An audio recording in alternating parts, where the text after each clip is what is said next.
First, would like to thank you for being here at this second lecture of the series Europe Under Threat, Security, Migration and Integration.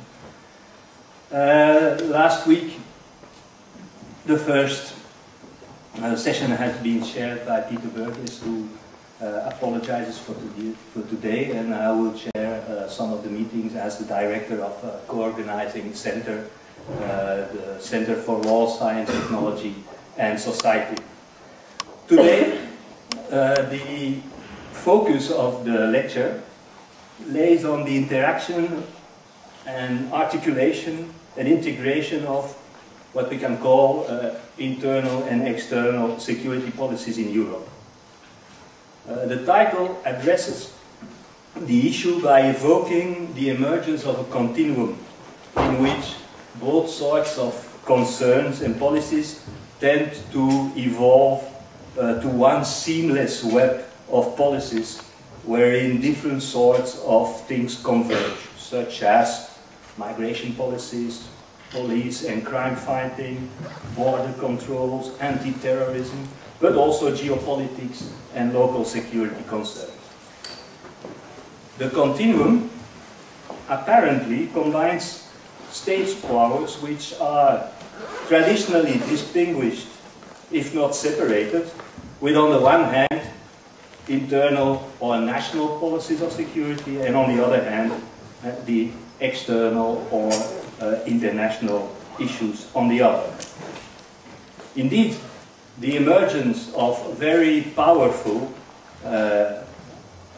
electronic surveillance and data processing systems of identification and of tracing have facilitated the emergence of such a continuum, which is at stake today.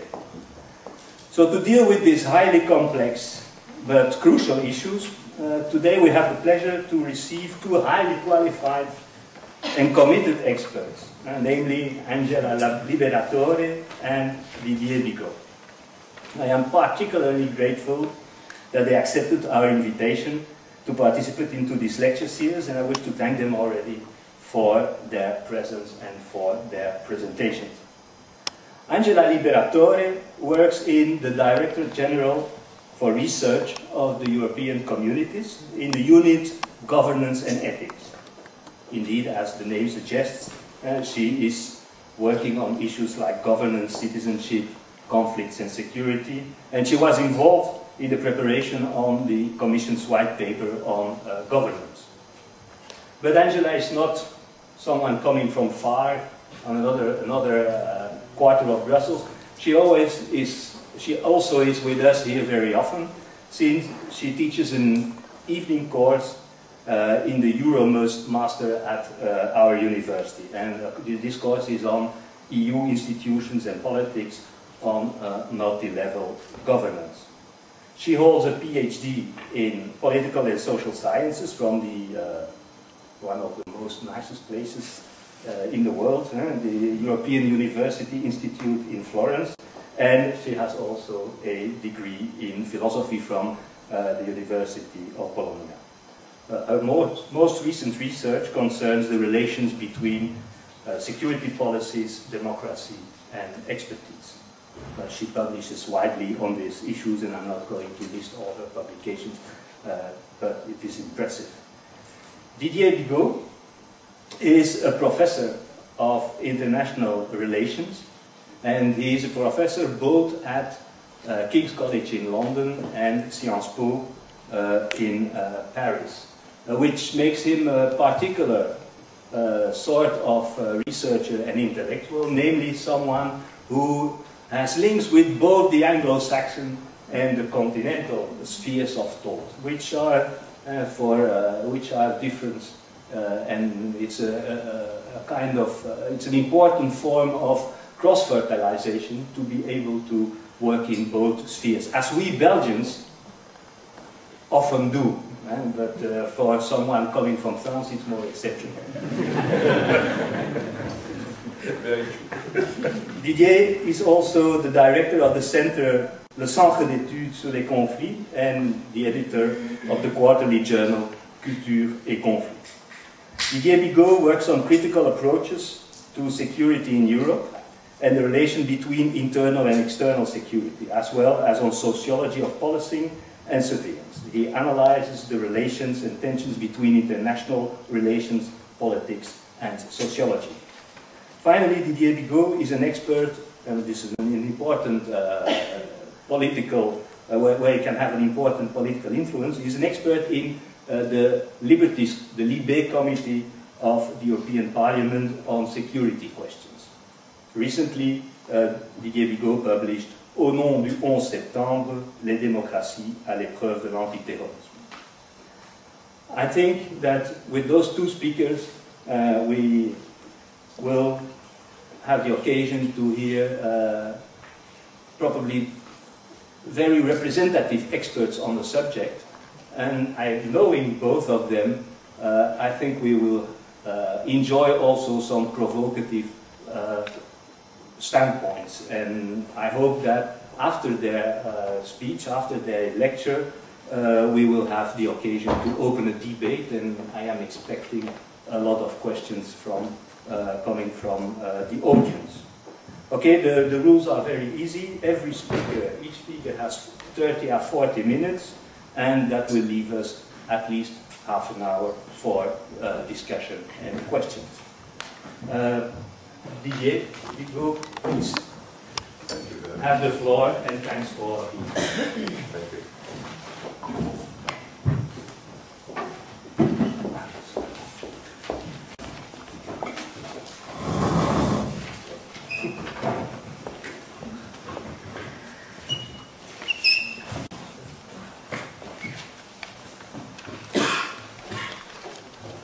I want to thank you very much for this very kind introduction. I will try to be on time, if not just make signs that I am beyond time. I will try to develop very quickly an analysis about this relation between internal and external aspects of what I call insecurity, and I will come back to that because it's something which is central if we want to understand how this notion of continuum has been set up and how it has been used and very often transformed by many other persons about the idea, do we have a continuum of insecurity? Do we have a continuum of security? Or do we have a continuum of insecurity? And that's a little bit what is the questioning about. So we need perhaps to begin with the taken for granted of a global insecurity. We have seen, of course, the development of discourse concerning threats of mass destruction thought to derive from terrorists and other criminal organizations and the government that supports them.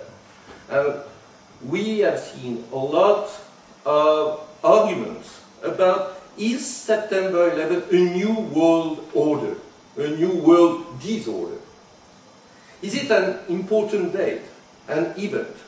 And of course the tradition is to say yes, it has changed everything because the states are now not capable to maintain the monopoly about legitimate violence on their own territory. Is it? And how far is it new? What we need to address is a question about the technologies of violence, the role of Al-Qaeda as a new form of terrorism, and the relation between this kind of discourse of the worst case scenario, which is we have now reached an age of nuclear terrorism, and so global collaboration between all the states, independent of their regimes, is at stake. So we need certainly to think about this relation and the move to say, to protect the global population of the world, we need a new surveillance, maybe a new empire. So we have the reframing of the political imagination and the myth of the protection of the citizen by the state which was largely forgotten.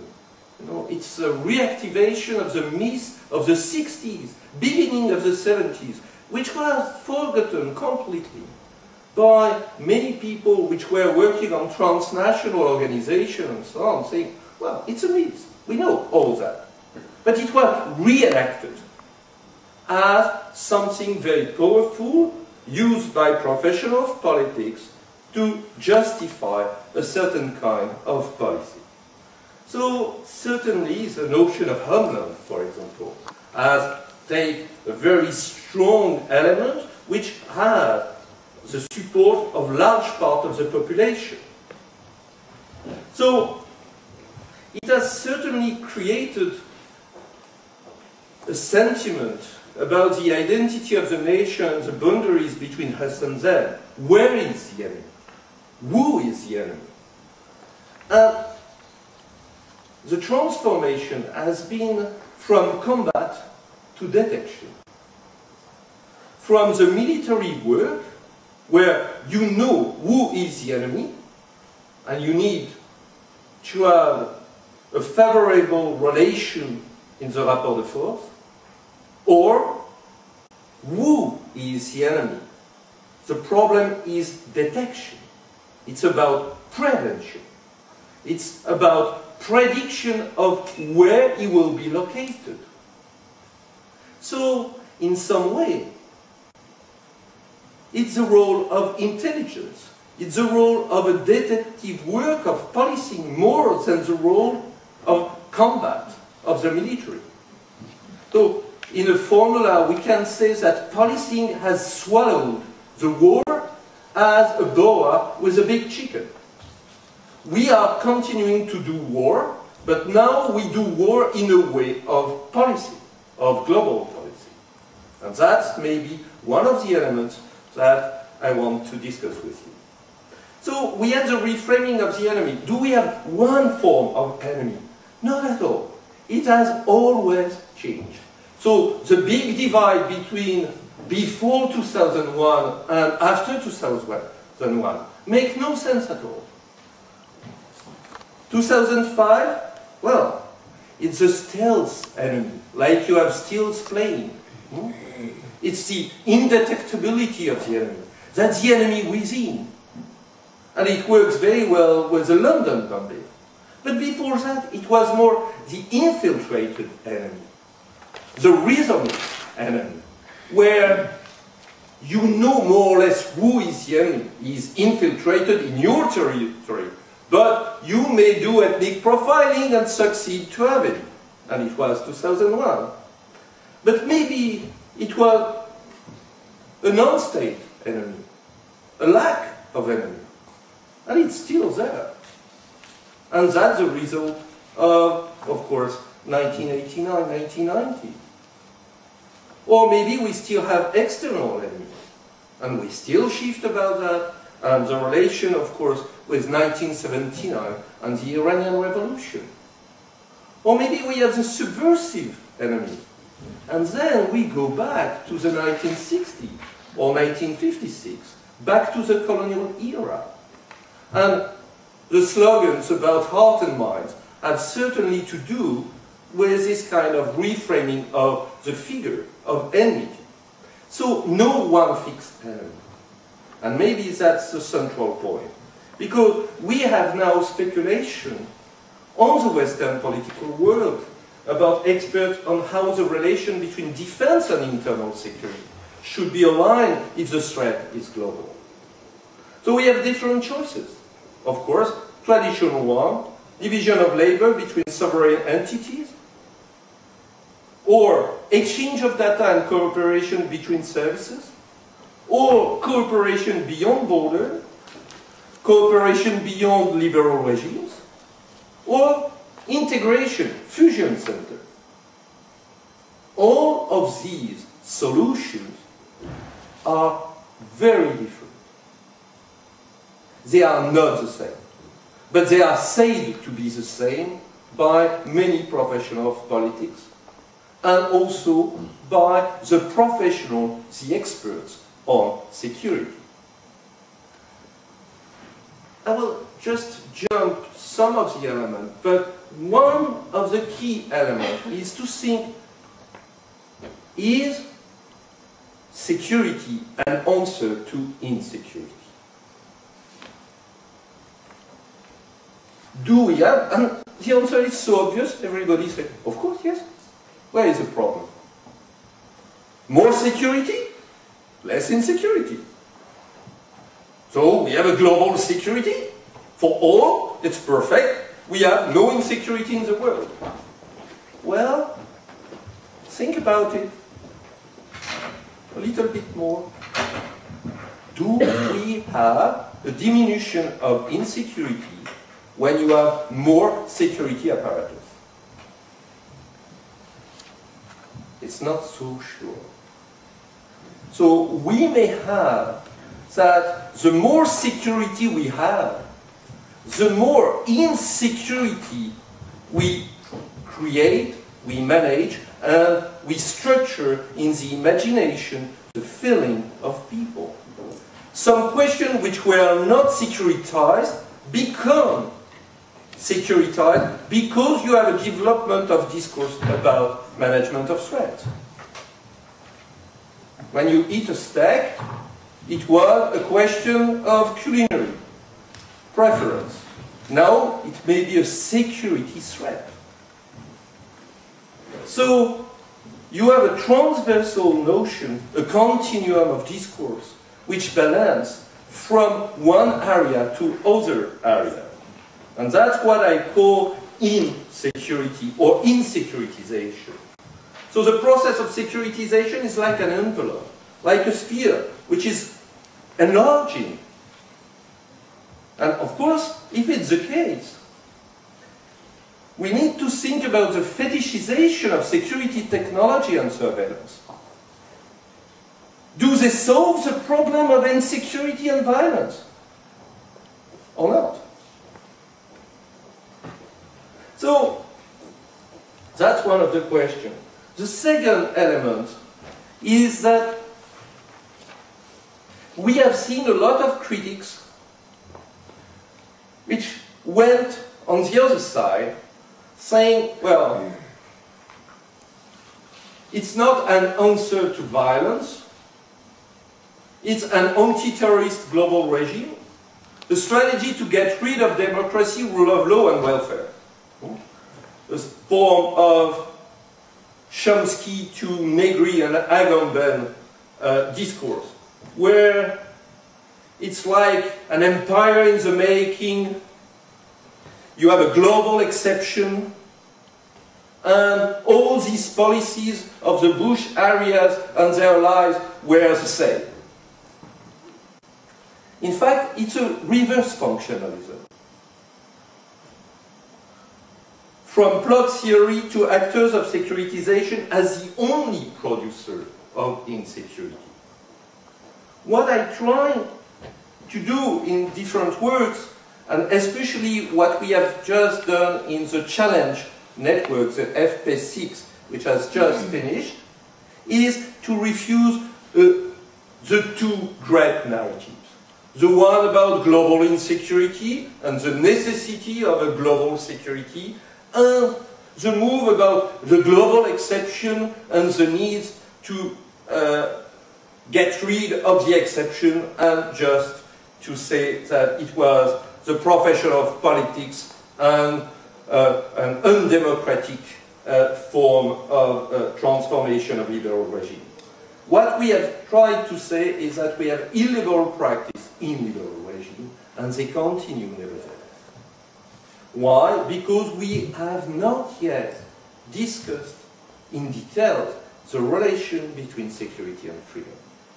We always assume that we know the answer, that we know how to deal with liberty and security.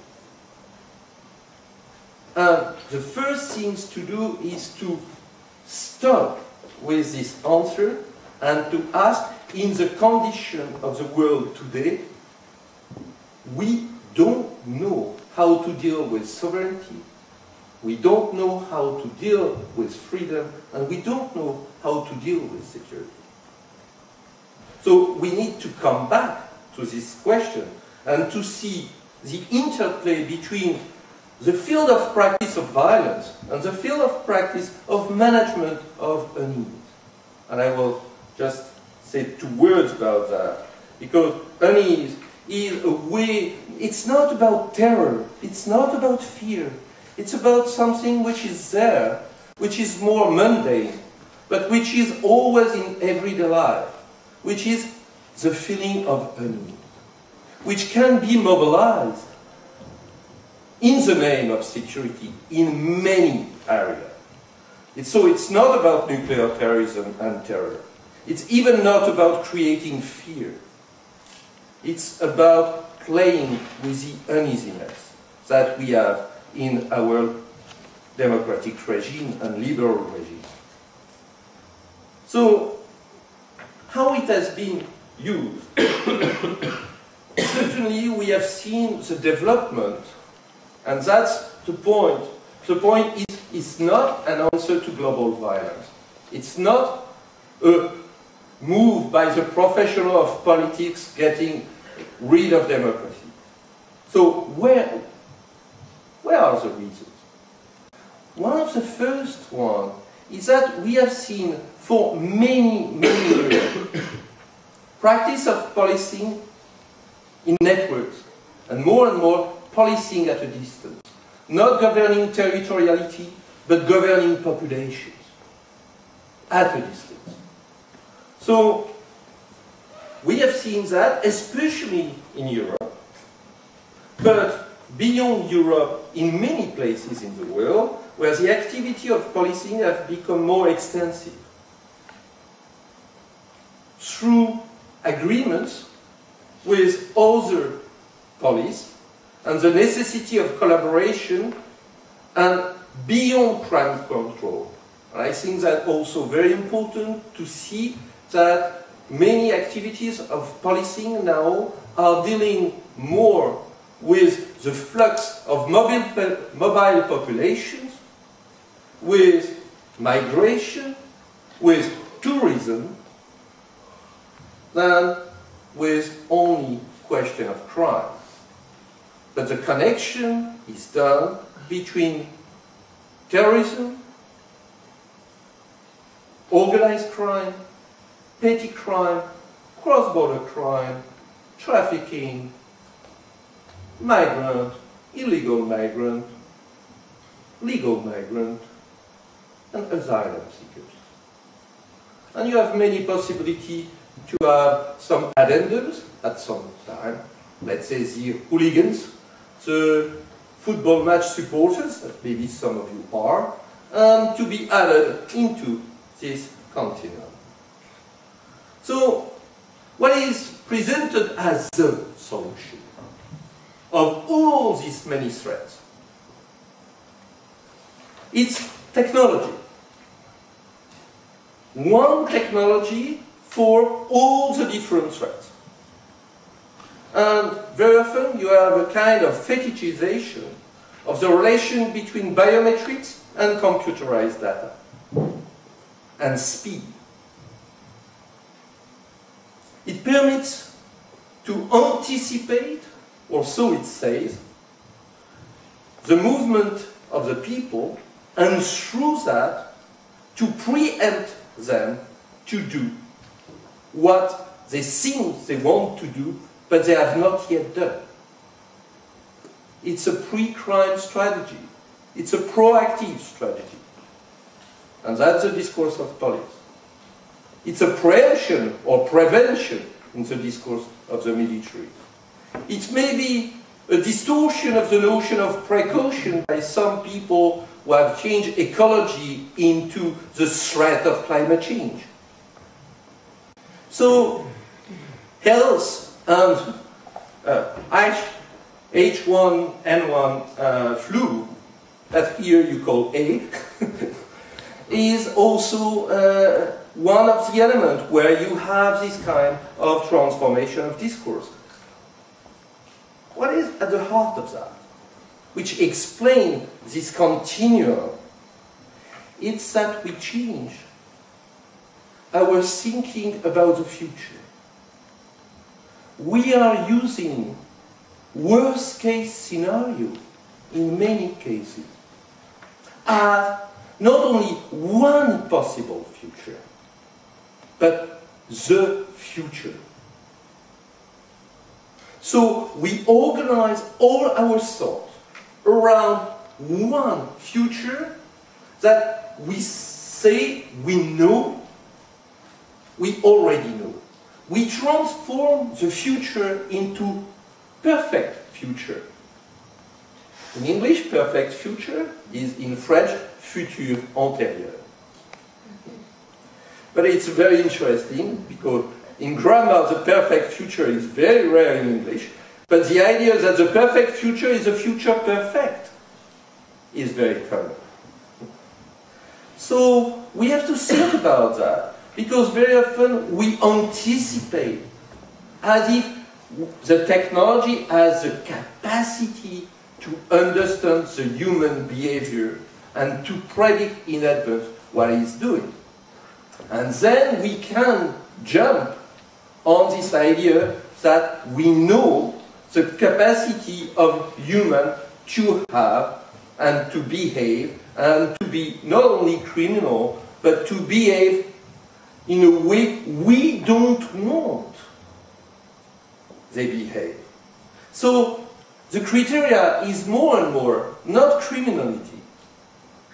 And maybe I was wrong in some of my previous papers about that. It's not only a criminalization or even a securitization, it's undesirability. The terminology is really unwanted. How we restructure the relation of security through neither internal nor external into we want to be secure against what we don't want. But we even don't know what we don't want. So we rely on the groups which are there to say, oh yes, you don't know, but we do. We are professional, we are experts, and we can explain to you what you really don't want. That's the role of what I've called transnational guide of professional of the management of a need. I will stop with that. This idea of the transnational guide of management of a need is beyond any idea that it's only the military and the police. Because it looks like just two worlds meeting together, merging together. No, it's more complicated than that. You have an entanglement between these different worlds. The world of police is now playing with military technology. But the military are playing with the rule of the game of policing when they are abroad. So the rule of the game of the two universes, which were very differentiated, are now despecialized, de-differentiated.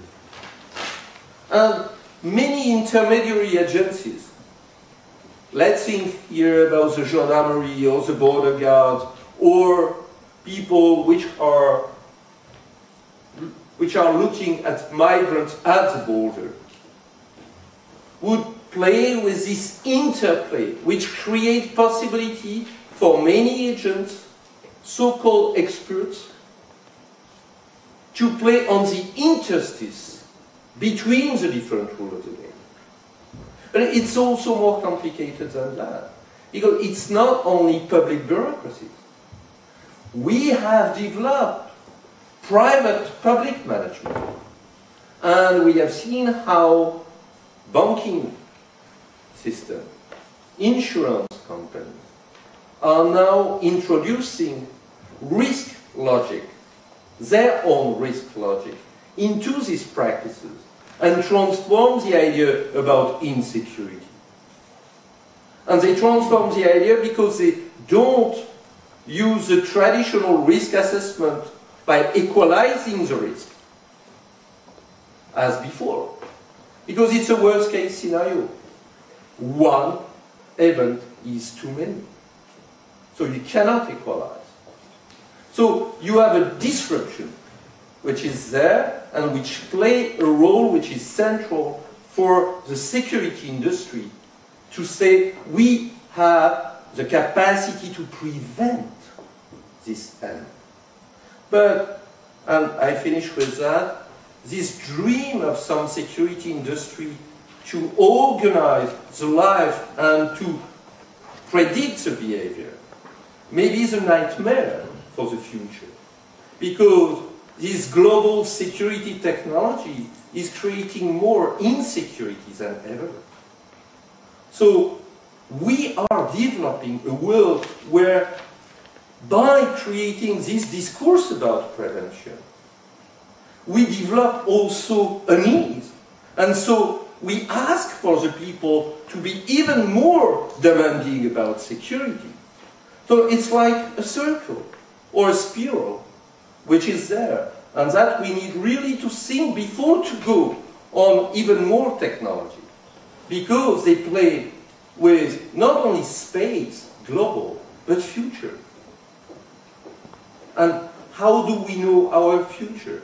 Well, I think it could end up with a metaphysical question, but this metaphysical question is very serious when some responsible, and we look at the advertisement of many security industry with a lot of assurance and reassurance say, we know your future, we can prevent it, and we have the technology. And my idea about that is that this body of knowledge is not a body of knowledge.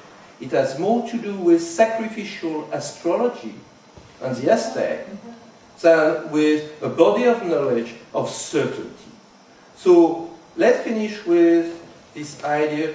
The future is about uncertainty. It's about ambiguity. It's not possible to have a technology which predicts for sure what is the future. Thank you very much.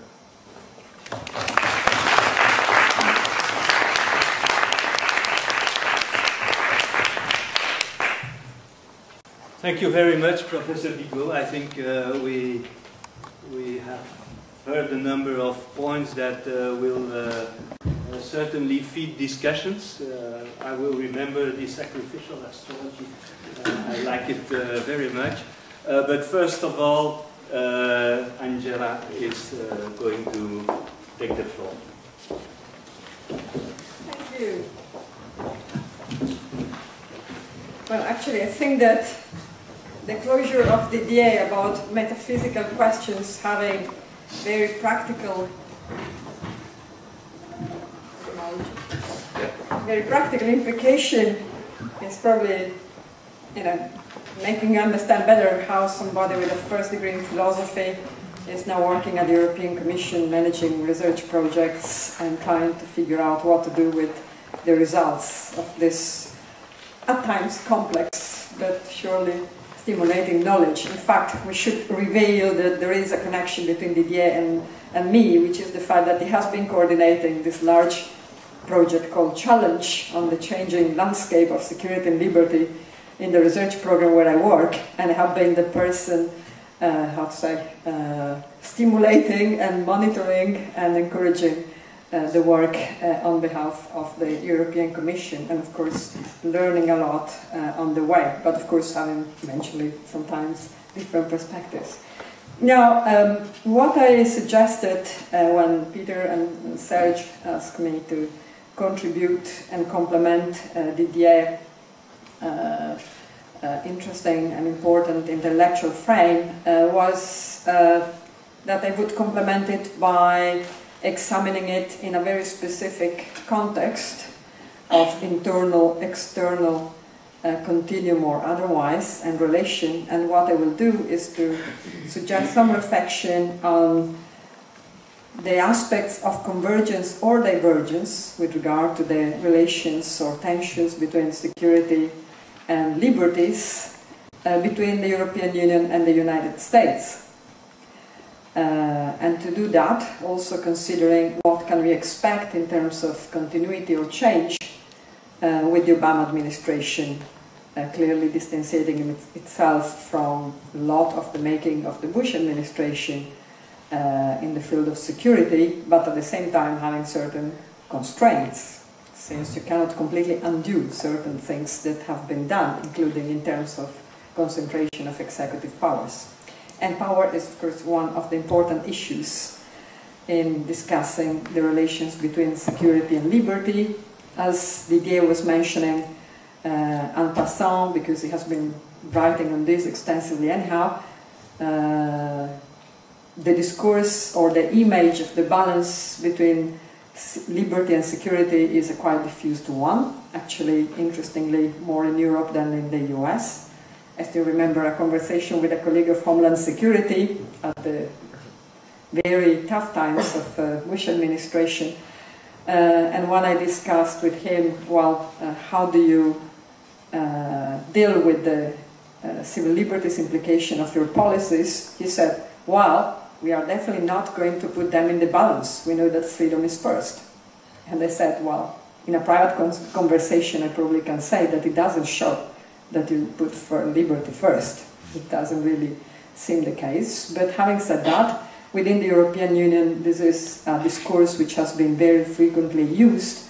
And whether one considers this completely misleading because you cannot balance security and liberty, and one is not a precondition of the other, or something that you can just play with different weights, it's a matter of power to decide whether we use that as a metaphor and as a criteria of choice, and eventually, if you do so, where you make the balance stick. So that's a little bit the framing. The other is that speaking in a context of a seminar where you analyze security, liberties and migration, and not being admittedly an expert on migration myself, there are some things in common between some security-related policies, particularly in the areas of counter-terrorism, and of course, and migration issues, which have been increasingly securitized, both in the US and in the European Union, even if there are big differences. And what they have in common are two things, at least. One is that in both cases of security policies in the areas of counter-terrorism and in the handling of migration as a security issue, rather than social, economic or other issues altogether with economic, social and other issues, is the practice of rebordering practices. Borders are at the same time territorial borders at the border of states. They are also borders which are anticipating the borders of the recipient states by starting from the place of origin, for instance, of migrant flows, with request of two countries of so-called origin to start controlling flows before they, let's say, actualize. And of course there are the physical border and there are the virtual borders in terms of then important use of surveillance. Surveillance, of course, is the other aspect which is in common between security-related policies in the field of counter-terrorism and the security or securitized aspects of migration, with an increased emphasis on surveillance technologies in both the EU and the US. Now, why I take this issue of EU-US relations as, let's say, the bulk of our conversation? Well, one is because I think, and I think that there is enough evidence to support my argument, that the internal EU policies in the field of security, particularly with regard to counter-terrorism and some other dimensions, are heavily influenced by the relations with the US and by the policies of the US. And I will make examples to, say, corroborate this argument. Secondly, because taking into account, of course, the conceptualization of Didier and others on what globalization really means and what are the kind of interconnections that we expect or invent or at times overemphasize, and the ones which are eventually actually in place, it's quite safe to say that a lot of those issues are cross-border, are cross-national and surely international, and many of them are global, at least in the sense of a number of policies having implications for basically almost everyone on planet Earth, in terms of traveling possibilities, in terms of databases with information for passengers or for others with regard to certain characteristics. So I think that it's quite important indeed to consider those relations. What are the examples about what are the areas of convergence or divergence between the European Union and the US, and what is changing or not, or maybe not so much with the Obama administration? Examples are many. The first, I think, and both in terms of timing, as this was one of the first acts of President Obama, and also in terms of visibility, is the issue of Guantanamo. As we all know, this has been an area of strong divergence and disagreement between the European Union and, I would say, all its member states. As you know, it's not the same, the European Union and all its member states. And the US administration at the time, of course, the Bush administration. The European Union repeatedly asked, and several presidency and member states asked the US to reconsider Guantanamo and to try to, come to terms with international law and eventually domestic law and rule of law with regard to the treatment of prisoners, the prohibition of torture, and so on and so forth, and of course the right to proper trial and judgment and defense and all the rest that goes with it, let alone, of course, what is related to that, that is the extraordinary renditions that served as a purpose to get some of the prisoners to Guantanamo or to other places with not great guarantees of proper treatment. As you know, President Obama immediately was elected, decided on the closure of Guantanamo. So this is a case where we can say, wonderful, in this case the European Union has been in the leadership. Now it's the US who's coming our way, so we can be proud and say, kids, we are converging our way, and that's good news. I think that there is a good part of, of this to be true. On the other hand, and considering that indeed there is convergence on principle, and this is true and real, and I think extremely important and valuable. If you look at the joint statement of the European Union and its member states and the United States of America on the closure of the Guantanamo Bay, and so on and so forth, you have an initial sentence that says the European Union and the United States share fundamental values of freedom, democracy, respect of international law, rule of law and human rights. We therefore, jointly consider the importance of closing Guantanamo. What comes out of it at the end is that, as you know, President Obama has a very hard time in closing Guantanamo indeed, the expert group which has been convened in order to see what are the conditions under which Guantanamo can be closed and what to do with the detainees and so on and so forth, has been postponing its verdict or opinion, and so the situation is still partly open. And what the Europeans did was first to say, well, you created the problem, so you're going to solve it, which is fair in many grounds, but not necessarily an immediately, helpful ways for the Obama administration to say, well, they do not say only it's right to do so, but they are coming also with a helping hand. So the principle was right, you created the problem, you solve it. And it took at least 4 to 5 months for the European Union to agree at least on a common principle, which was this is basically a bilateral issue between the US and each of the member states. It's for each of the member states to decide whether to take or not detainees from Guantanamo in their territories. Not new, but this is a recognized joint statement. There has to be a framework for it because there is Schengen and because there is cooperation in the field of justice and home affairs, including arrest warrants and so on and so forth. And therefore we recognize this common framework and hopefully this will help member states to have informed opinion and a good basis to decide whether to get some detainees from Guantanamo and what to do eventually with them, and have all the other member states informed that this is happening and be sure that this is properly handled.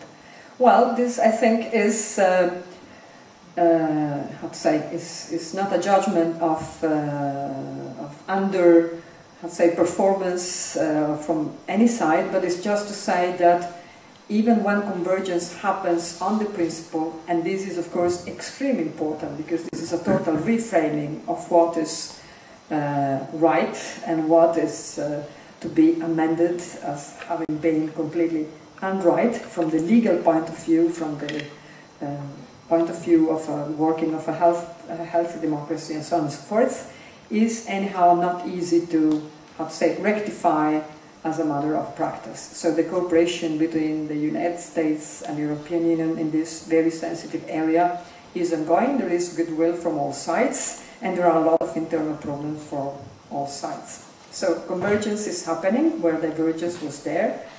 Action to rectify what has been done, it's not easy. Another example which I was mentioning because it's connected to Guantanamo is extraordinary rendition. As you all know, extraordinary condition, or for those of you who might not know, has been this practice of getting suspects in airports normally or some other places and put them in a plane normally and conduct them to some place where they didn't have information of where they were going or where they would not have necessarily immediate access to legal assistance or otherwise. And some of them in fact were sent to Guantanamo, some others ended up in places like Libya, Egypt and other places where some problems about the rights of detainees have been met. Extraordinary rendition is another area where the European Union and its member states have been condemning strongly, vocally, repeatedly this practice of the UN administration. We had even a case of Chancellor Merkel clearly mentioning that to Condoleezza Rice in a US summit. However, as you might have known, the European Parliament and the Council of Europe issued some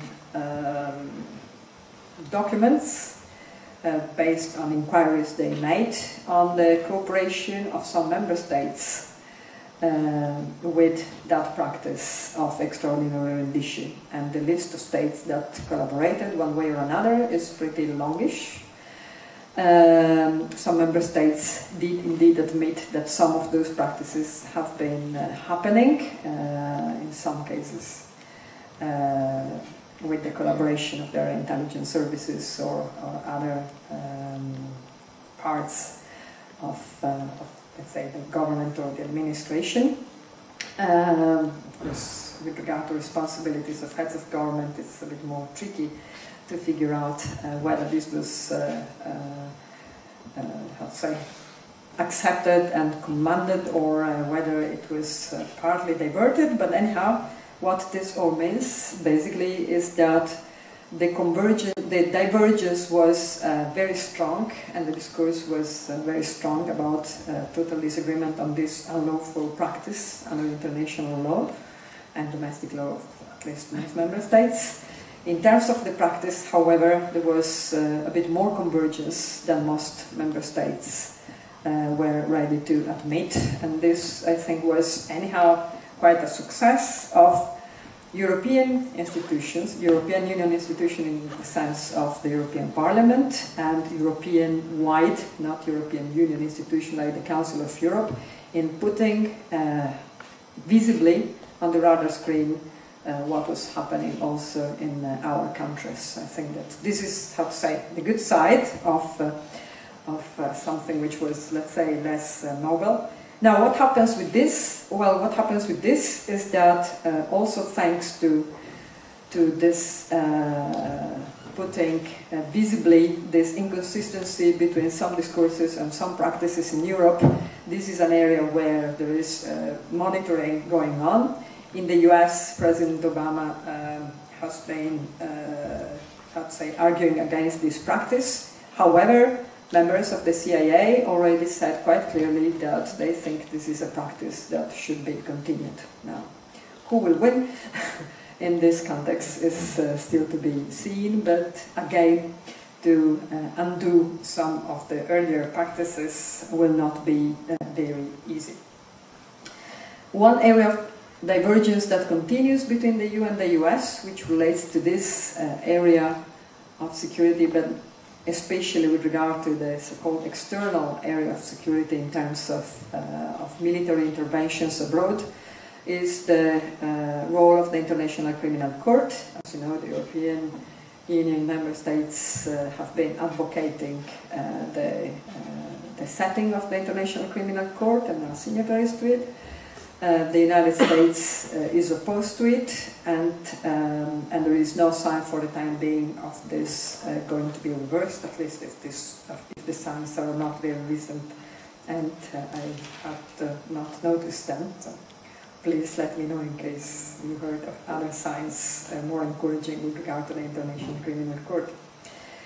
An area where you might have been experiencing it directly in your practice of traveling is the PNR agreement between the European Union and the United States. This is clearly an area of strong convergence, the convergence being from the US to the EU, since this has been a request of the US to the EU, and the agreement between the EU and the US have been done in order to respond to that demand, so the convergence was from a certain direction.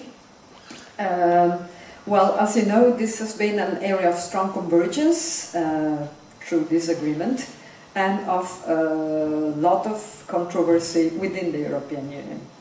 The European Parliament did take the case to the European Court of Justice.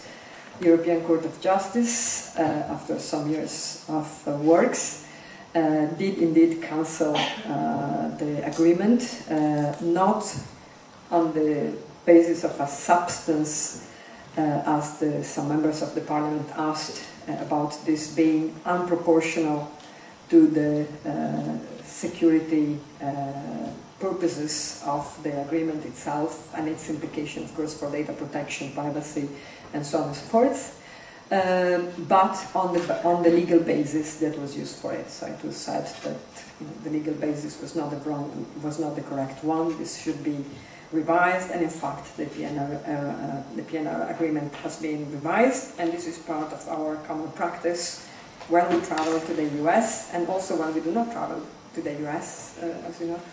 Our records are now being taken, and this is an area where, of course, enhanced surveillance is going to stay with us for a long time. Probably it's, if not irreversible, a quite strong component. Again, not judging on the proportionality, but considering that this is something that it's with us, and it's an area where the EU and the US are strongly cooperating and will continue to use this practice as of now. Partly related to that is the use of biometrics in travel documents.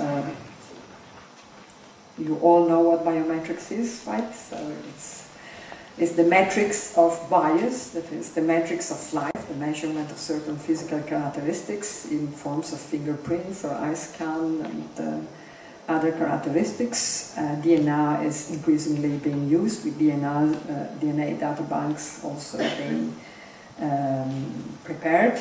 And The biometrics in travel document is again an area of strong convergence between the EU and the US. Again, it came on the request of the US after 9/11, as it was the case for PNR. But biometrics had been already introduced endogenously without US prompt and before 9/11 in the EU through Eurodac. Eurodac has been already taking fingerprints in the database.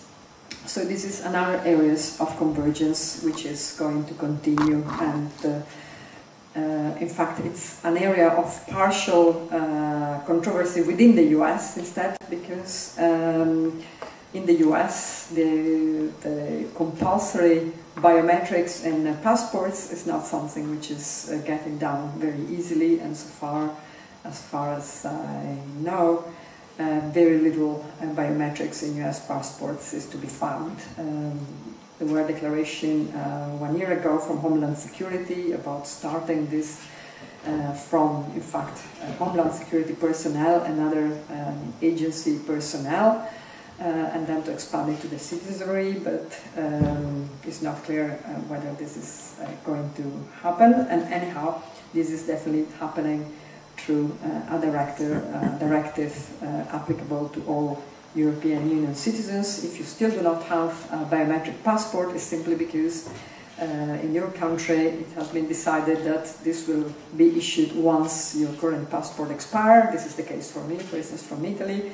Once my passport expires, I will get the biometric one, or if I really want to rush, then I get it earlier before it expires, but it's not necessary. But in other countries, indeed, even before the expiry, it was decided to start a biometric passport at the time of the directive, which was, in fact, foreseeing this for about 1 year ago. Another story of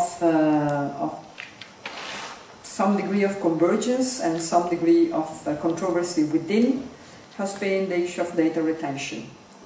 Data retention is now, as you know, a regulation of the European Union. It has been very controversial within the European Union. A lot of arguments were made for and against. For where, of course, the idea of having longer-term records kept that could help in inquiries and prosecution and so on and so forth. The against arguments were done either on economic grounds. A lot of telephone companies and so on didn't like too long data retention because it's expensive to them, and on data protection and proportionality grounds. This has been a very tense discussion in the Union. As an anecdote, I must say, it doesn't happen very often that you hear a member of the parliament in a parliamentary hearing telling the colleague from the council presidency that,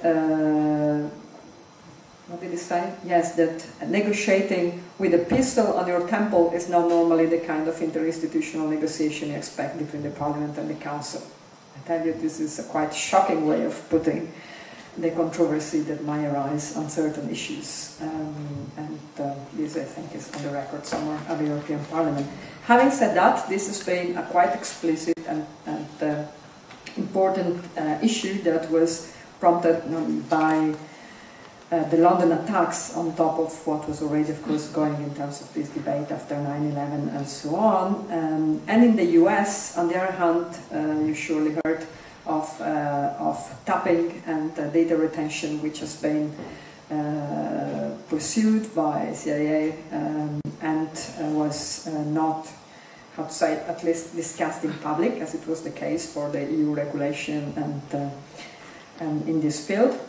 It has been unveiled by civil society organizations and journal newspapers in the US, and this is, I think, still an ongoing story within the US about how to tackle this issue. More recently, and apparently not related to security policies, at least not in the sense of counter-terrorism and the like, but more in terms of economic transition, is SWIFT. As you might have heard, the not very pleasant news arrived some time ago that the SWIFT records of a lot of people in Europe and elsewhere have been quite extensively, how to say, circulated in the US, and there were a lot of tensions and issues. One of the results was to move actually to Europe part of the management of SWIFT data. The current US administration asked cooperation in this field on the ground of some, in fact, counterterrorism, how to say, use of SWIFT data that could be helpful. And since most of the data are now indeed kept in Europe, could Europe please transfer some of those data? The news is that a new EU-US agreement will be renegotiated next year, meaning that a step was made and a proposal was made by the Council to indeed transfer, I think, 40% of SWIFT data to the US to meet this demand from the US. The European Parliament did express serious concern. Some member states expressed serious concern. As a result, this will be renegotiated next year. Just to say, another area where there is eventually convergence on the problem that have been met in the past and the need to address them, but discussion on how to go about this now. What I think is most important, as this is involving, and with this I conclude, all these areas of convergence and divergence, is that of course there is a much stronger convergence now with regard to the, how to say, paradigm, that is the war on terror paradigm of the Bush administration, which has not been adopted by the European Union, while eventually at least partly adopted by some of its member states. Is now completely rejected by the Obama administration in a very explicit and clear way. So the paradigm is now really a shift of discussing issues of counterterrorism and other security implications and other so-called new security threats in terms of legal prosecution, in terms of trying to address the root causes. For those of you who might remember earlier discussion when the European Union was saying we need to address the root causes of terrorism and counterinsurgency and so on, the question was, okay, this is a sort of philosophical thing that only Europeans can indulge with, but this is now part of the areas of cooperation between the EU and the US. There are opportunities and risks, of course. The opportunities are this change of paradigm and the increased voice and role of parliamentary scrutiny in this area. This is one of the things that Lisbon should bring about with regard to both the justice and home affairs field in the Union, and less, but a bit more in terms of its coming foreign security policy, and a stronger public diplomacy approach in the US, which comes closer to the so-called civilian power approach of the European Union. But now everybody speaks about smart power, of course.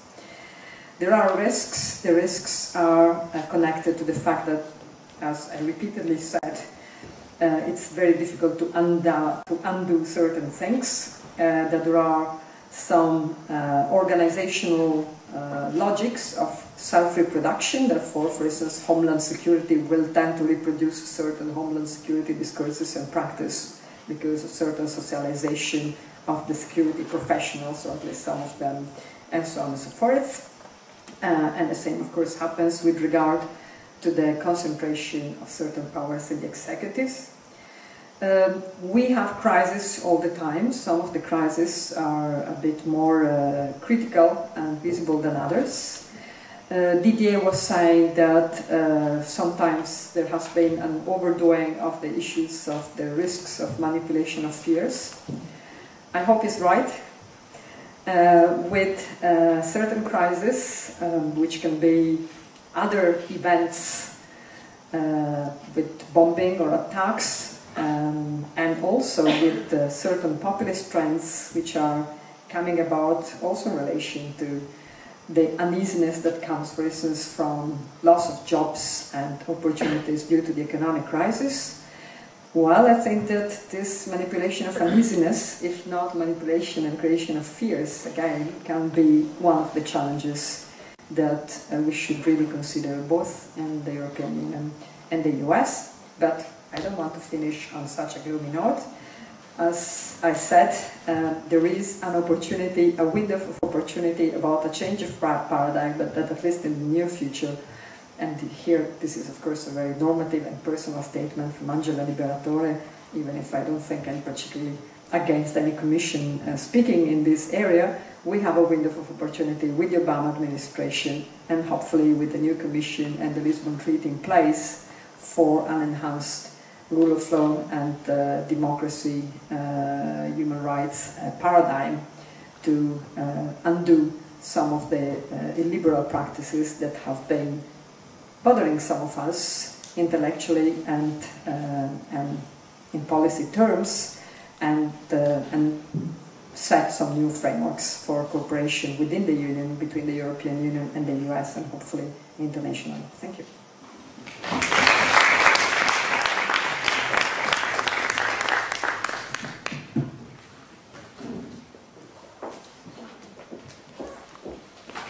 Okay, there is quite some time for discussion left. Maybe first I would ask Didier if he wants to reply to what Angela has said, or shall we open the floor immediately? Okay, well, the floor is open. Please ask your questions or make your remarks in a loud voice so that everyone can understand. Yes? If I may, I have two questions. One question more directed towards Didier Bigo.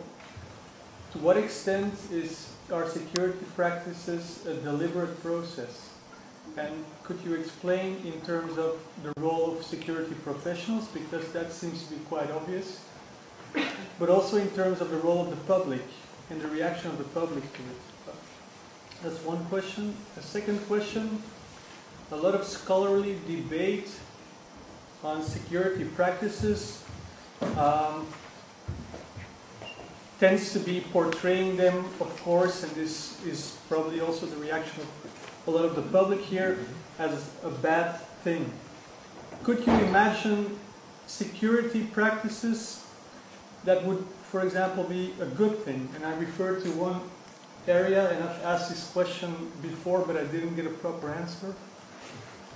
The area of climate change. Climate change has become an area of security these days. Wouldn't you maybe agree that pushing climate change in the security sphere also has good consequences? And if you relate this, for example, to what the Copenhagen School would say, giving a sense of urgency to climate change. And this is just part of the argument, of course, but the general question is securitization or security practices, is it always bad because that tends to be the argument, or are there examples where it could be a good thing?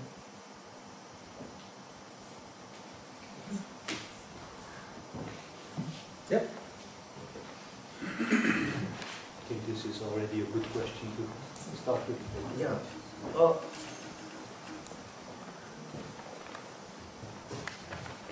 To put a normative element on security is a problem as such. But what is the position for an observer or someone to say it's good or bad?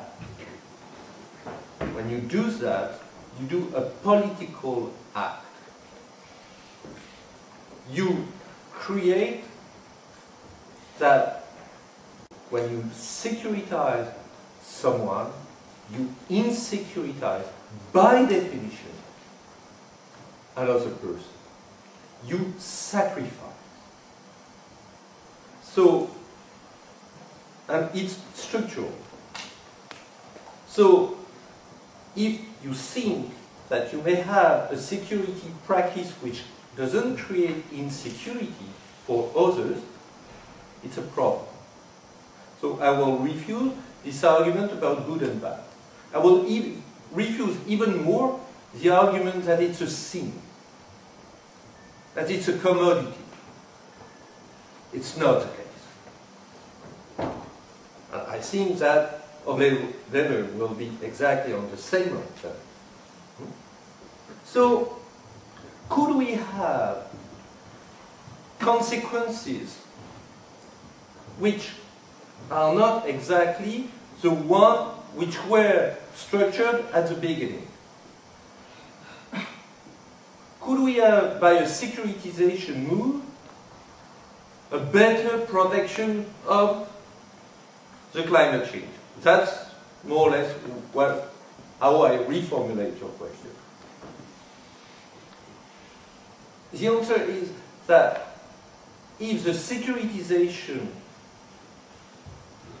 move is to change the frame of what is the discussion about ecology in general to a worst-case scenario, which is terrible climate change and creation of mass migration or mass refugees, which oblige the military and the police or the firemen to become, and they are more and more interested into that, to become key institutions to deal with the problem.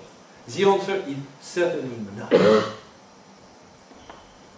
It's more important to come back to the question that climate change, which is already better than the, let's say that we had a question about ecology. That's the central question. Why this terminology has disappeared? Ask you yourself the question. Why we don't speak about ecology? We were speaking about global warming. Why? Because we had one simulation model. Simulation about the future. Coming from where? Coming from the US. Well, once you had 3 models of simulation, and especially the Denmark model of simulation, insisting that if you have transformation, you will have not a global warming, but local freezing, especially the UK. If the UK wanted to have a Mediterranean country with good wine, it's not good for them. They will be freezing because of the transformation of submarine current. Why it happens? Because you have a debate between simulation models. And now we speak about climate change. So I will say that climate change is better than global warming, but climate change is nevertheless a way to transform the question toward a certain kind of logic where you put the institutions and the technology as the answer to that, instead to have a discussion about what are the logic at work for ecological reasons. You see my point? So it will be about the practices and the transformation. It will not be only the discourse of the politician. And that's where certainly we have a disagreement with the Copenhagen School, which insists a lot about the discourse and the role of the professor of politics. It's important in my view, so we agree mainly on that. But it's not sufficient to understand the logic of insecurity.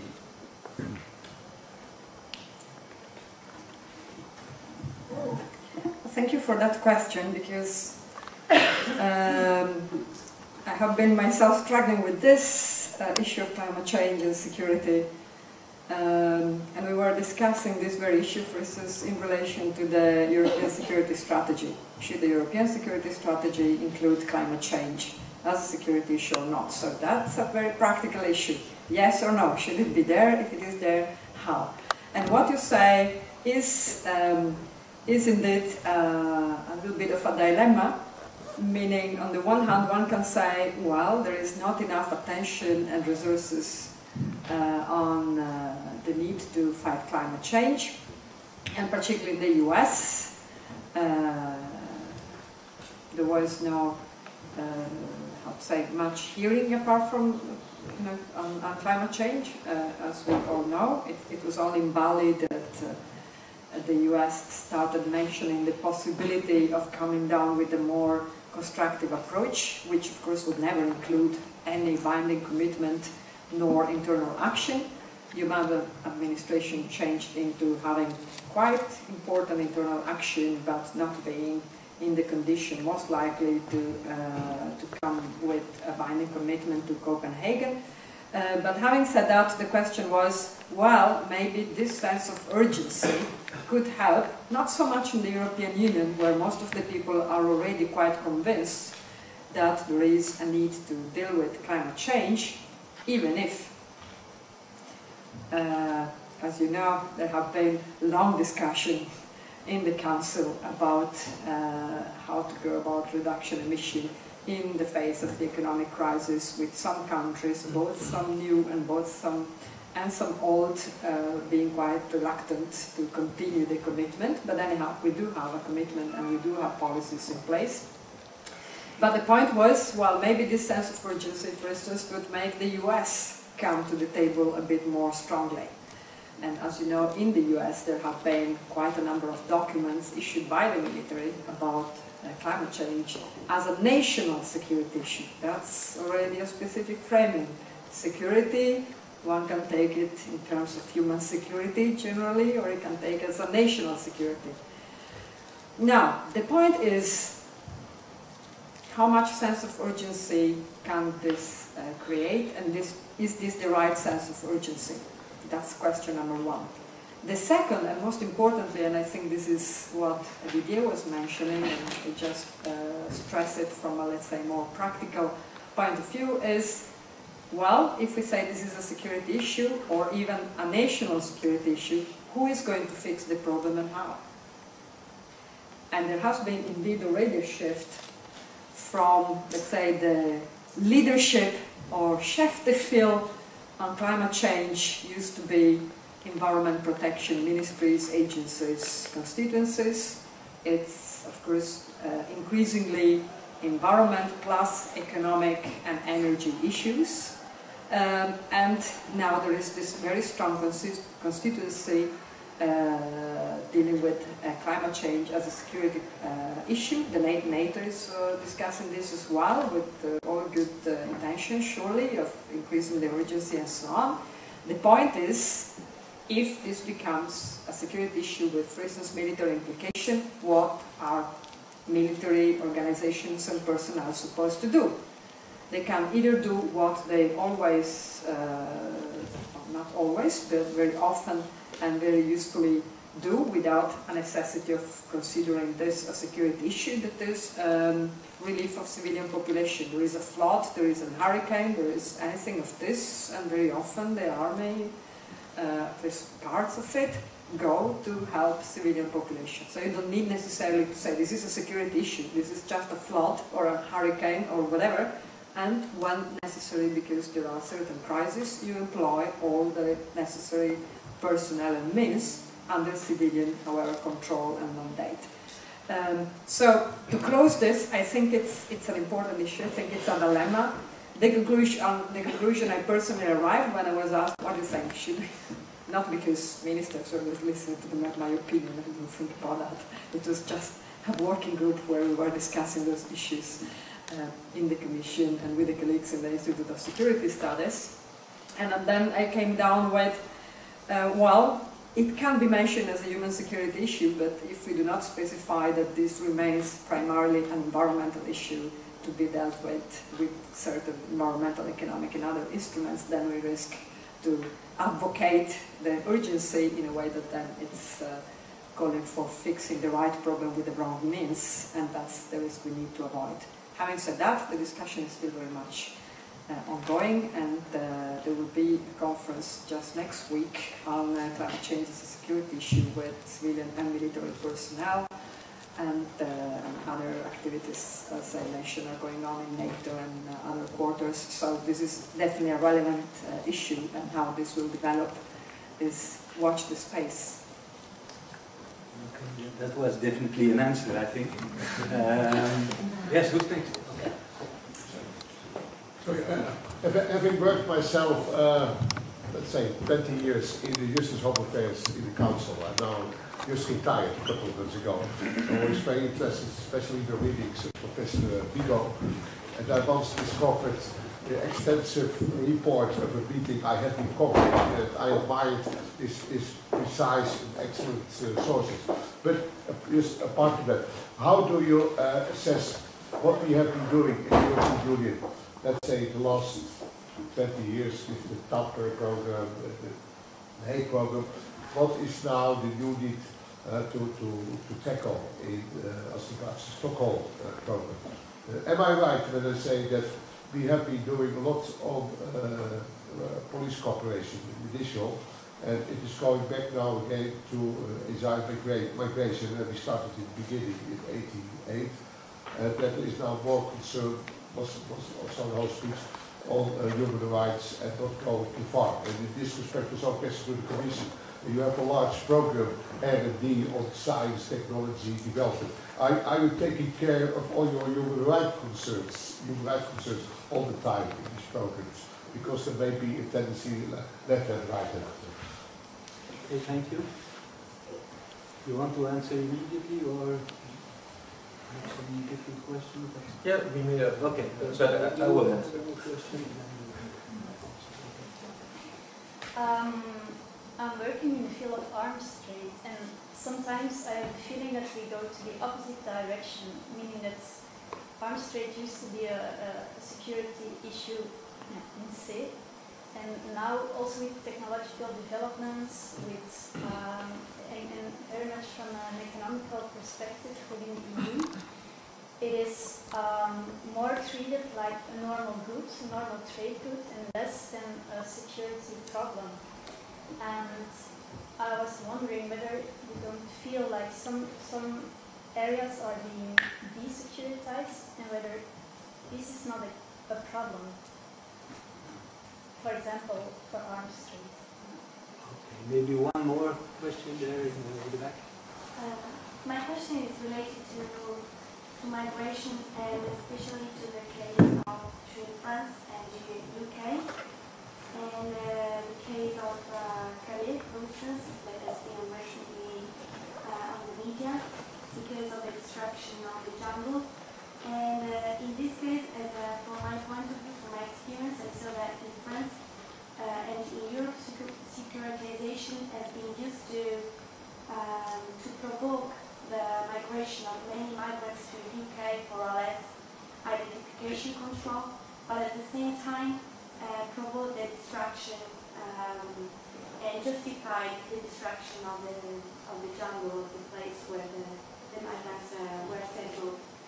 And my question is that can be used, securitization can be used for legitimate violence and can be really limited to the Schengen area because of the common policy for justice and home affairs, or can be extended to a more open cooperation with countries outside Schengen area like UK, and it's already happening.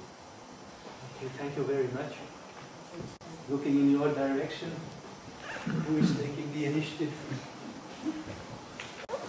I have the easiest part, so I start while Didier will answer the last and the part of the brief. You were asking about our large security research program and whether this takes into account human rights. Is this part of what you were asking?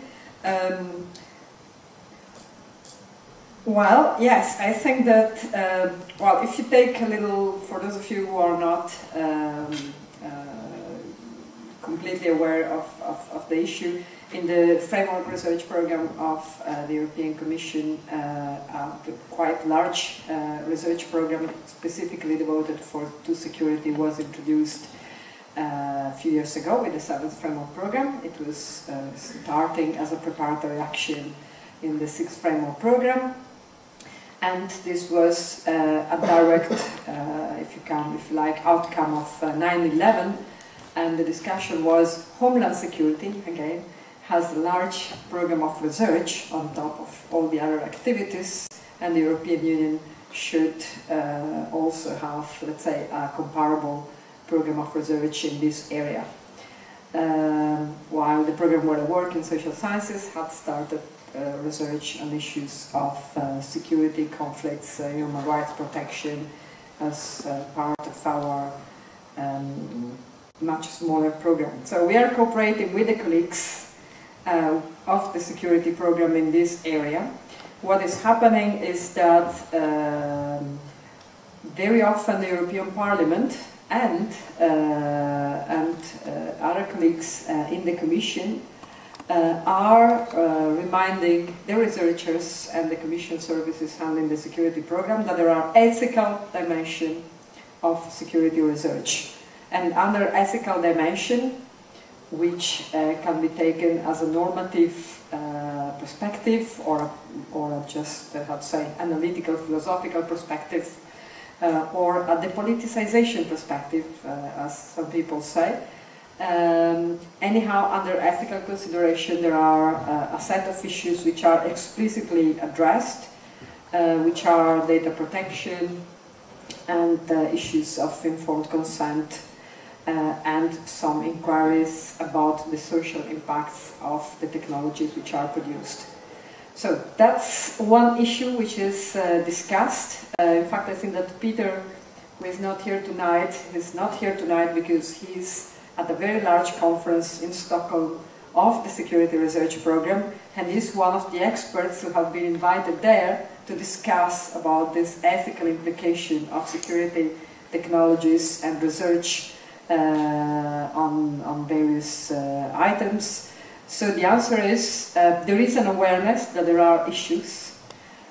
Even Commissioner Verheugen, who is the Commissioner for Industry and a strong advocate of security technologies being very good for the European economy and industrial competitiveness, opened a previous conference in Berlin saying not all technologies that can be produced should be produced, and we do not want to transform the European Union in a police state.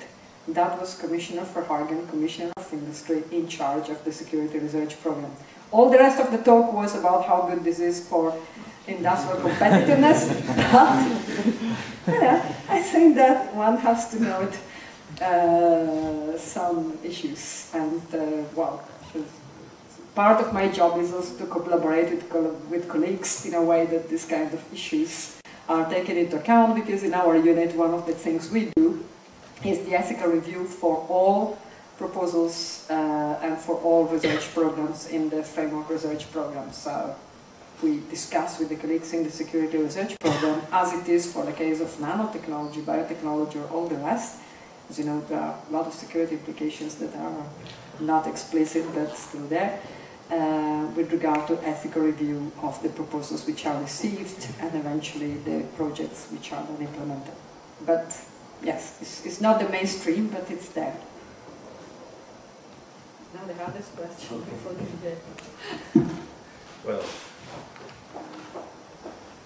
I think that what we have, and what I've tried to develop in different papers that I didn't want to express here, that it's very difficult to look by countries. Or what we have seen is that these transnational guys of professionals are now more and more important on making the decision than the national profession of politics or even than the EU institutions. Because they share more and more a sort of common sense that they are right because they are from so different countries and they all agree. So if they all agree in expert meeting, it's by definition true. That's a problem. It's not because they all agree that it's true. It's a truth regime. the ideas that it's true come just because they have narrowed the discussion into a very specific strand of specialists on border security and technology, of expert systems. It may be a catastrophe. It's always the same persons which are in charge on both sides of the Atlantic. And they know each other for a couple of 20 years. You know that more than me. So we have other groups which are there. And I think that the main point of your question, we have now a transformation. What we have seen is a form of path dependency on these research programs, where at the beginning it was really Ministry of Industry and Defense. And it was open saying, oh, now we have new problems, we have new form of threats, so we will go beyond defense and we will include police and border guard with us. And it has been quite successful. But at the same moment, nobody realized, because of these past dependencies, that this form of lobbying left apart many important elements. Criminologists, lawyers, data protection were sidelined. They were invited, but each time they are invited as end users and not as the key participant. But of course we see the result. And of course the responsible of some ministry are so pleased with that. But we see the result of the contradiction which are absolutely central. Because when, for example, the judges in the courts have the last word, what happened? Look at what you spend 20 years to set up and to build a beautiful DNA database. And the UK court explains that you have to remove it. And you don't want. You spend your life creating that. So you try everything to find a way where you can continue nevertheless for other options. You had so much Romanian gypsies in the Schengen database because they were foreigners. And it was so nice to have all these gypsies. And you are obliged to suppress them because they are European citizens. But you don't want. So, the tendency to go from a security concept which is really true and natural to a form of illegality of it may be there. And that's why, because at the very beginning, the discussion was not framed in the way it would have been framed. If a dialogue, because that's a terminology which is always there, but a dialogue supposes that you don't sideline people, you listen. And that's where I will be a little bit more critical, that when you put the DG enterprise at the head of all security programs, DG enterprise, and we have done a little bit of a research about how many companies which were on the lobbying for creating this program are now the one who receives the money to do the program. Oh, that's a lot. So, what is happening when the people who frame the question are also the people who get the money to answer about the question? Well, social science know a little bit about that. It's in every area. It's not a specificity of security, but it's a serious problem. It's certainly something which needs to be transformed, where you have to have either different programs, where clearly you don't have a mixed, if, for example, police are, or industries are working, they can be maybe end users, but if they do themselves their self-appreciation, you have a problem, and the problem needs to be addressed. So I think that's one of the elements where we'll have, and that's a very important question for the future. We need certainly to see how research can continue to work if you have an asymmetry between the different actors who are collaborators in the region. Is arms trade desecuritized? I'm not so sure. I think that it's mainly the view of the strategists which had the monopoly, and they are so upset that they don't have now the monopoly. There are only one strand. So it's not a desecuritization, it's more that it has been a deprioritization in the list of the threats. And they are trying to say, no, we are still the more important threat. And they are less effective than they were. But it's certainly not a desecuritization, at least if we use the terminology as Ole Weber used it. And the migration in Calais, the idea of, I will say it's not securitization. That's where I insist on my little in. Of course, we don't try to, what would have been to securitize a migrant? It would be to have given them shelters, to have given them the Red Cross. And, no, we don't securitize. We insecuritize. And that's where this notion of securitization is not a good notion. It's an error if you use securitization. It's when you use insecuritization that you understand what is at stake.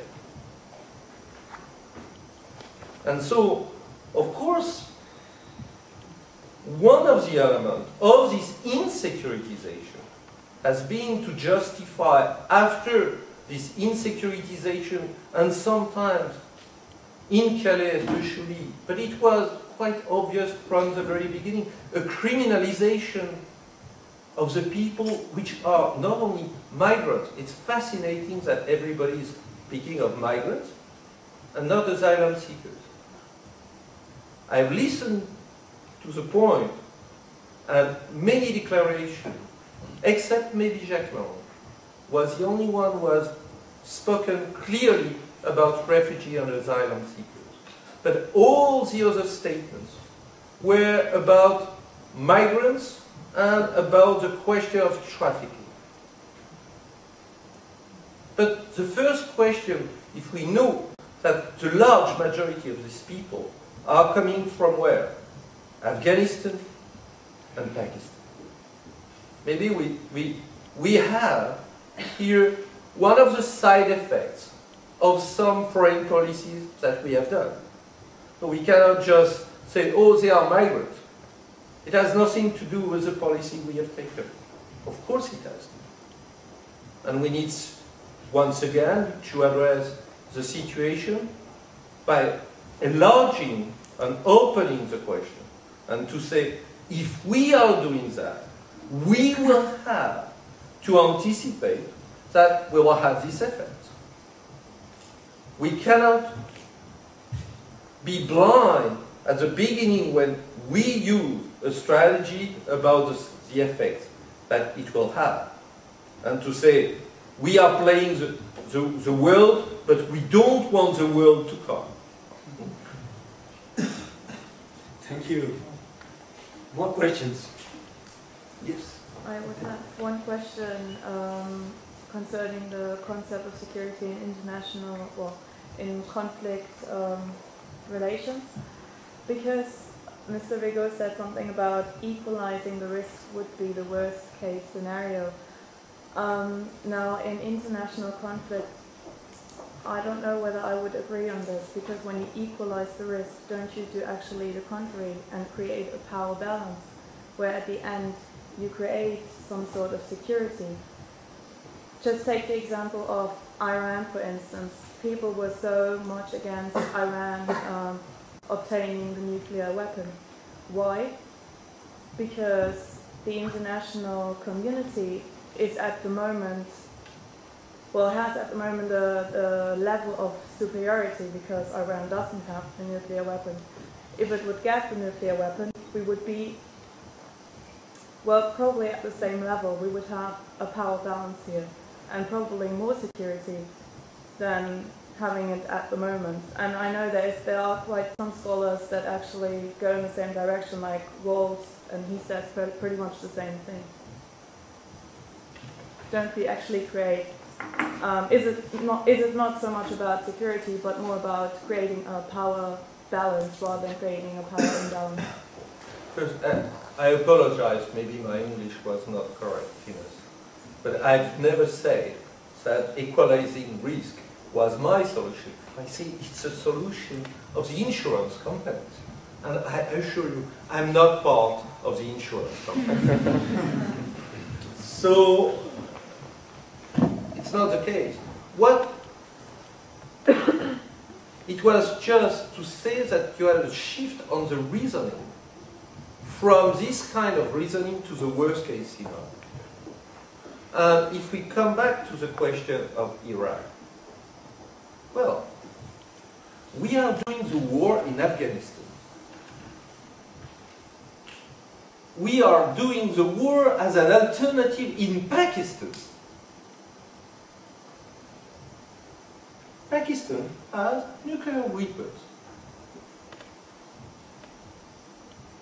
Where is the discourse about the securitization to do the war on a country which has nuclear weapons? I have difficulties to hear that. No? It would be one of the main priorities. It's not there. So, why do we have such a silence there?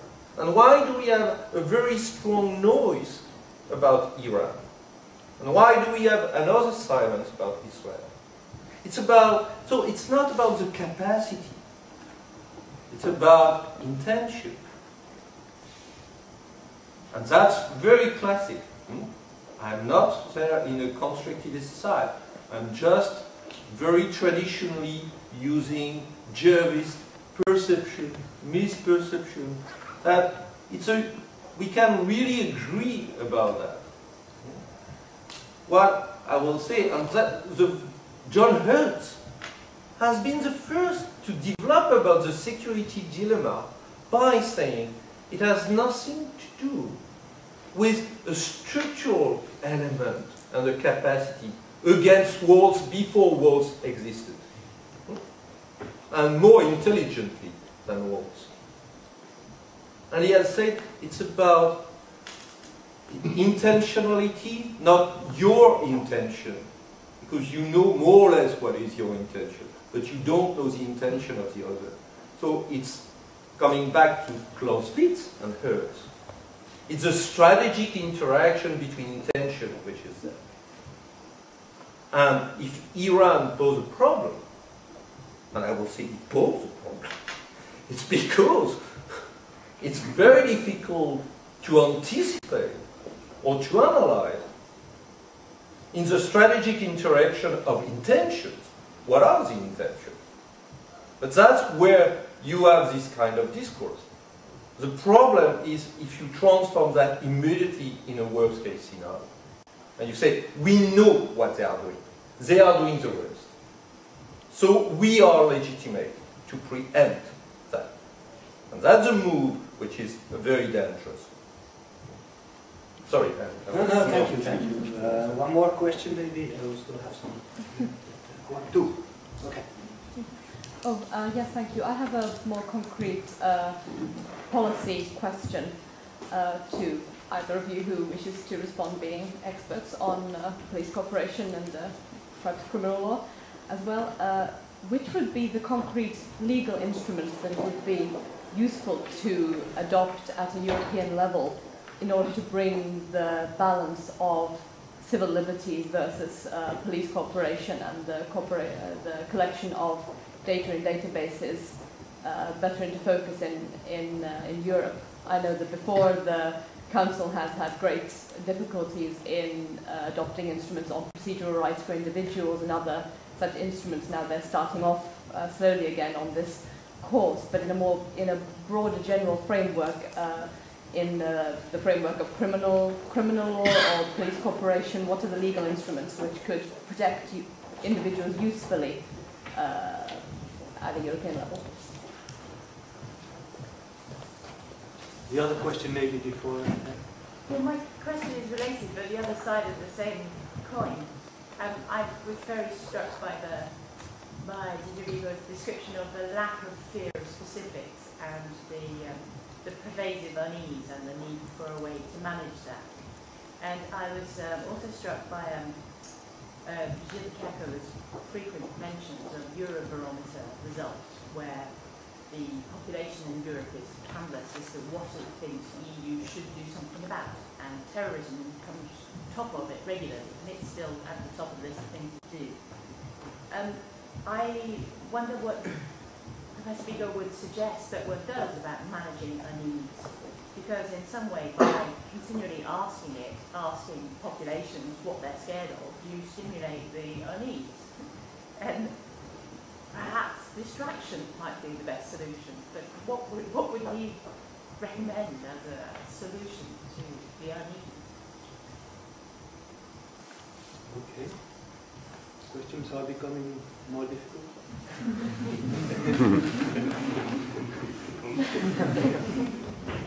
Well, the first one. The first one is for you, I'm sure. Oh, no.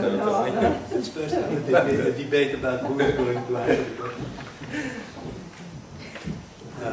On the first question, I will say that clearly the fact to create specific elements on data protection and more generally on privacy for the third pillar, and to make the difference between the third pillar and the first pillar and so on, has to be removed.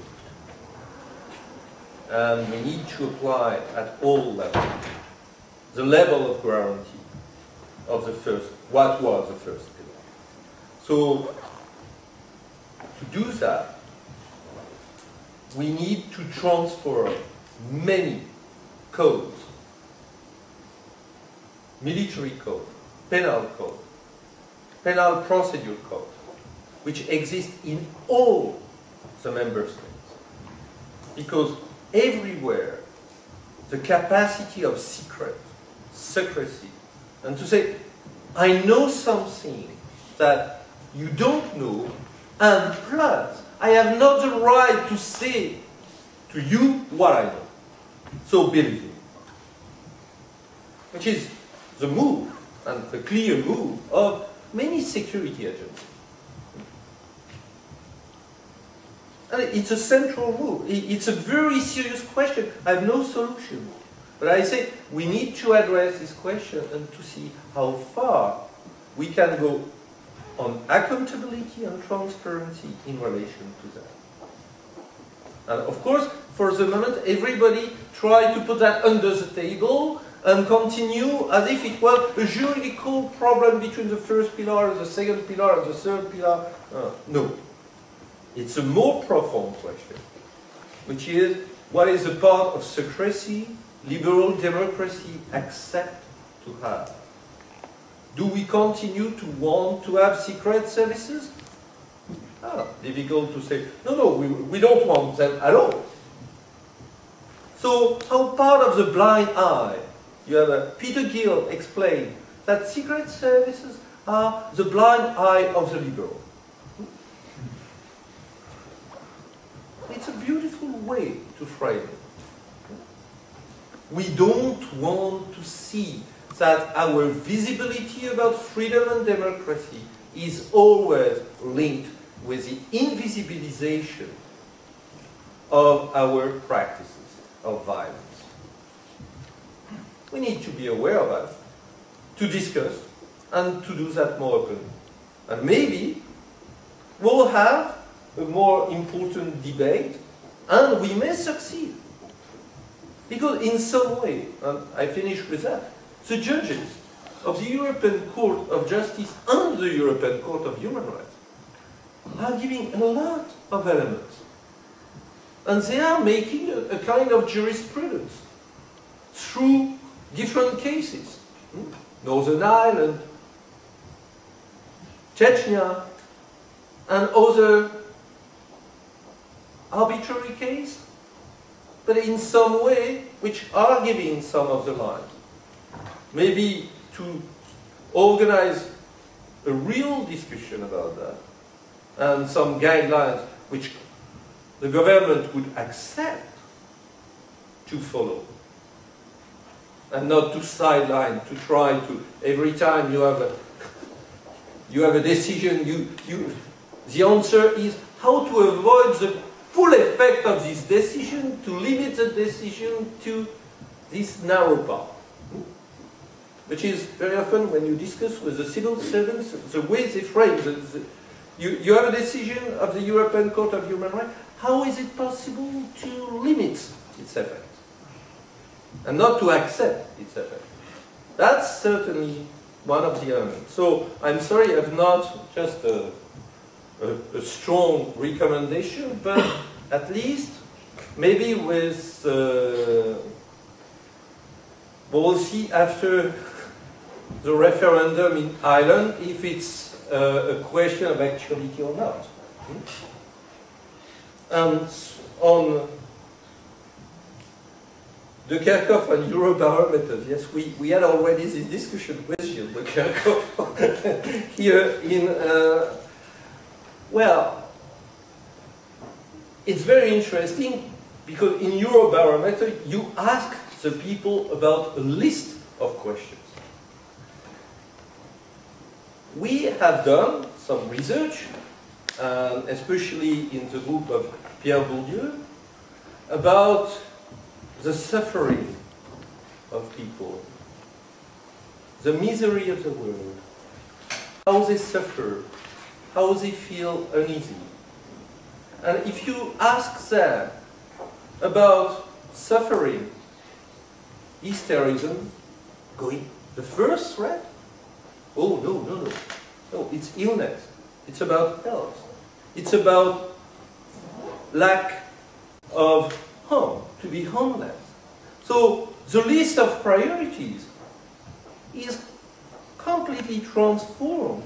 If you include this list on your Eurobarometer and you will ask people, well, terrorism will not be the first to be quoted. Of course, if you ask terrorism or invasion by the Russians now, well, you may have your point. So, I would say that maybe we have to look at Eurobarometer.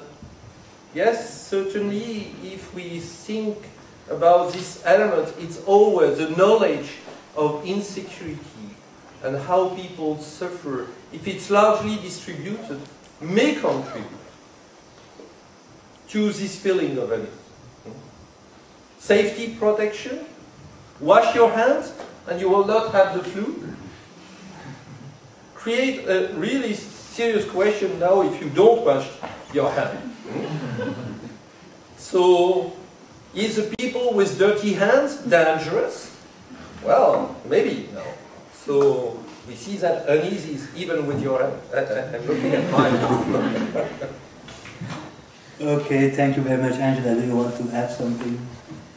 Well, I Actually, on Eurobarometer, there is always a discussion about keeping the same questions to go ahead, to keep the possibility of having, for instance, longitudinal research and surveys and inquiries or not.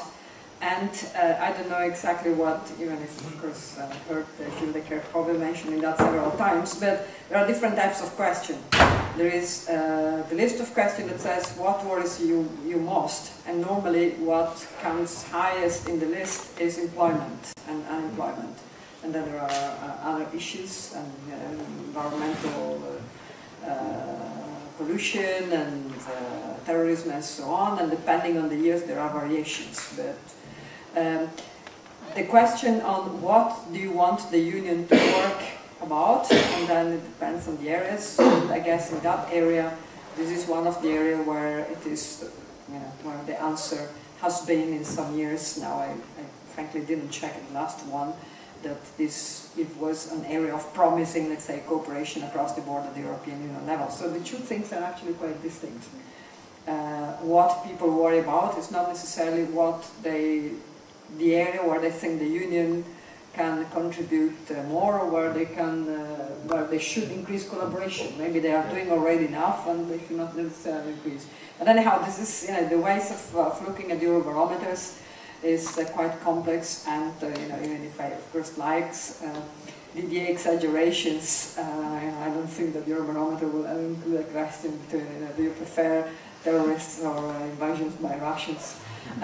But this is a serious question. What, on the other hand, I think you were suggesting a possible solution, which is oblivion. Let's stop discussing this all the time. Let's stop asking this all the time. Well, there is a normative and a factual point of view. I mean, the factual point of view is that oblivion is something that either it happens or it doesn't, and it's very difficult to engineer oblivion, even if there have been attempts, and there are attempts all the time. Some people might get oblivious to certain things, but others will not. So that's one thing. And the normative point of view is, well, if you have been asking certain questions all the time, if you decide to drop it, you have to give a reason about what is that should either replace or reframe. The point maybe is not necessarily oblivion, but it's a different framing. Can you propose different framing when you ask questions? What is the listing you have? How do you renew it? Or how do you go about asking the questions, and so on and so forth? But I think it's an important issue, and this issue of managing uneasiness and or manipulating fears is a very serious one. And there are a lot of social psychologists on top of many others working on this, and I think this is something that will stay with us for a while. On the legal instrument, by the way, one of the legal instruments that hopefully would become a real one through the Lisbon Treaty is the Charter of Fundamental Rights.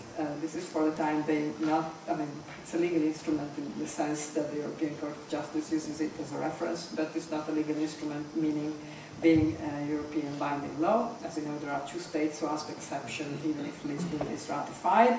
So that's one of the niceties of the European Union. And the others are, of course, the guarantees in terms of procedural guarantees, in terms of judicial procedures and trials, particularly that would, how to say, complement the arrest warrant. The Commission did suggest to have the arrest warrant and the procedural guarantees with regard to fair trial, but arrest warrant went ahead and fair procedure for fair trial didn't, and that's how things happen sometimes in the Union. And another one I would think is that there should be a common framework for extradition. By now we have a patchwork of bilateral extradition procedure between individual member states and the US and other countries, and what is considered a good basis for extradition by whatever the Italians is maybe different from what the Portuguese or the Czech might think be guarantees that should be required. And this is maybe one of the areas where, if I was my colleagues working in this area, I would Okay, we are a little bit over time, so I will close this session quickly. Many thanks to the two speakers who learned us a lot. I had some questions for them, but it's for the restaurant. I'm not going to address them now. Many thanks to you as well for being here and for the good questions. Thanks a lot, and see you next week.